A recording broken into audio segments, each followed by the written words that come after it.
Hi guys, today I'm gonna review a bunch of embroidery kits that I got. Most of these I purchased on Temu over the last 2 to 3 years for anywhere between like $3 and $5 a piece. So they were very affordable. You might have seen these online and be wondering whether or not they're easy to use. Are they gonna turn out nicely? And so this review might help you to make that determination. Now this is the first kit that I actually got. It comes with a piece of fabric, and the fabric has a water-soluble printing on it that sort of shows the pattern. And then it has just this piece of paper here that shows you how to do the embroidery. And then it also comes with the embroidery floss and a couple of needles. In this case, the kit also came with this embroidery hoop, which was really helpful because everything that you needed was pretty much there.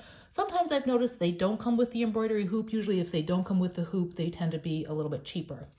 Now, I probably shouldn't have started out with this one because it's actually pretty complicated. It's a busy pattern and there's a lot of different types of stitches in there, but I managed to finish it in the end and I think it looks really nice. It's about 8 inches to 9 inches in diameter across. Shortly after that, I purchased this one. This is on a blue background. I took this off the hoop because I'm planning to make a pillow or something like that out of it. Also a really nice pattern. I just love the colors in this one and it turned out really well. Now, one thing you might wonder is whether or not these threads are really color fast. When you're finished with embroidering the pattern, you're supposed to soak the fabric in some cold water and then that little printing of the pattern will sort of wash away. And I was a little bit worried to do that at first because I was afraid that sometimes embroidery flosses are not color fast and the colors will bleed. But in both cases, you can see here and here, I soaked them and there was absolutely no problem. The fabric stayed true to color and there was no bleeding of the colors in the embroidery flosses. So I think on that score, these kits are pretty well made when you follow the directions as indicated. Here I'm showing you a kit that I'm currently working on so that you can see what I'm talking about when I say that the pattern is printed on here.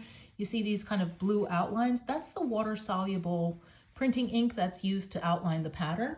I'm about a third of the way through embroidering it, and when it's done, it should look like this. The directions are very much similar to the other two that I showed you. It's just one piece of paper.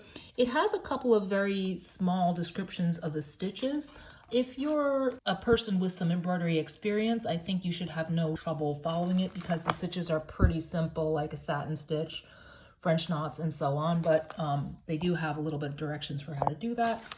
So again, when I'm done embroidering this, I will just take the whole thing and soak it in cool water and just agitate it a little bit, and these blue marks will just disappear. They'll just dissolve away, and then you'll be left with the finished embroidery. Here's another one I made that turned out really nice. You can see there's not a ton of information about the brand of these things. This one just says handwork, and it appears to come in different styles. So it's the same embroidery, but one comes to make like a hoop embroidery and the other ones come to make like a bag or a little purse. But this one turned out really nicely, I think. I just love the colors against the black background. It really pops. Again, this is one that I bought on Temu for, I don't know, a couple of bucks, probably $3, $4 or so. I think that one turned out really nicely. Here's another embroidery from that same company, which appears to be handwork, and it's a really cute pattern with like sunflowers and things like that. So again, you can see it's available in different styles. I didn't actually see the drawstring bag or these little purses for sale. I just got the one on the hoop, and this is how it turned out. For embroideries like this, one of my suggestions would be if you have these roses to embroider, like these orange roses that I'm pointing to with my thumb, I would suggest that you embroider those last. The reason why is a lot of the thread is kind of above the fabric when you're embroidering those, and so it tends to get caught easily in the needle or, you know, kind of get snagged on things. So in this case, I did all the leaves and the kind of yellow flowers first, and then I finished up by doing the orange flowers. And I've learned that through experience. Again, because these roses are kind of bulky, I tend to do them later in the process, you know, if not last. I got another really cute set of 3 embroideries. They're all these kind of little bouquets of flowers, and I finished 2 of them, and this one's still yet to be done. I think I actually purchased these 3 on Amazon. It was probably around $8 to $10 for the whole pack. You can see this one turned out really, really cute. It also had some little pearls and beads in it that you sew on at the very end, which gives it just a little bit of extra texture and cuteness. Again, I can't say much about the brand of these. This one says hand embroidery. The pattern is called Bright. The one I haven't finished yet is called Elegant. And then there's this third one that I did finish, took it off the hoop, which is called Luxurious. So these are really cute, plus which they're really small, so you can finish them fairly quickly.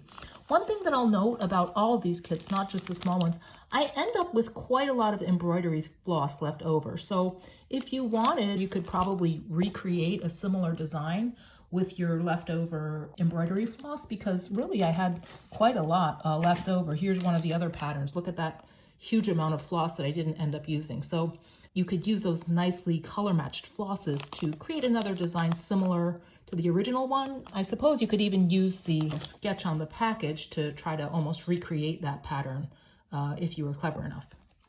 Okay guys, just a couple more to show you. This one, I don't have the actual embroidery, but I did finish it. It's a really cute bouquet of roses against a teal background. It came out really nice, and I gave it to somebody for their birthday. And look at the amount of embroidery floss that I have left over. I could easily recreate something similar to this, maybe even on a smaller canvas. This is another kit that I purchased. This one was like dirt cheap, just a couple of bucks. I haven't started that one yet. And then there's one more that I haven't started. This one is a bit different from the others because the print is much richer in color. This is actually just the pattern, not the embroidery. It's all been printed on in living color. And just like the other ones, it has this kind of one-page handout showing you which colors to use for that. And I think that pattern looks really pretty. So all in all, guys, some final thoughts. How are these embroidery kits that I purchased from Temu and Amazon, and would I recommend them to other people? Well, yeah, I've been really satisfied with them. They're not expensive. I found the embroidery was easy enough to do if you have any kind of embroidery experience. The colors are all selected for you, so the patterns are going to come out pretty much the way that they look on the design. The threads are color fast, so you can soak away the outlines and you're left with a brilliantly colored design. This one, again, is one of my absolute favorites.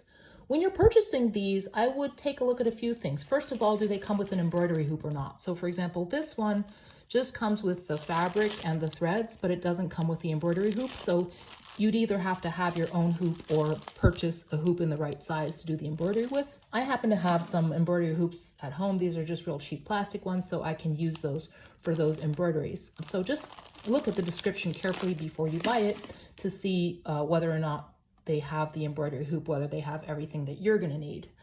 Other than that, for $3 to $5 a piece, you can't really beat these. I've certainly seen some that are more expensive, maybe $5 to $10 to $12 a piece. It really just depends on the pattern you're getting. I tend to shop around a little bit to find the ones that are cheapest in price, and then I have a really cute design for not a lot of money. And again, even if it doesn't work out perfectly, you're only out a couple of bucks really, so why not just try one? Signing off right now, these DIY embroidery kits, I think definitely worth it. If you like these sorts of patterns, if you like these kind of handicrafts, try one out and yeah, let's see what you think.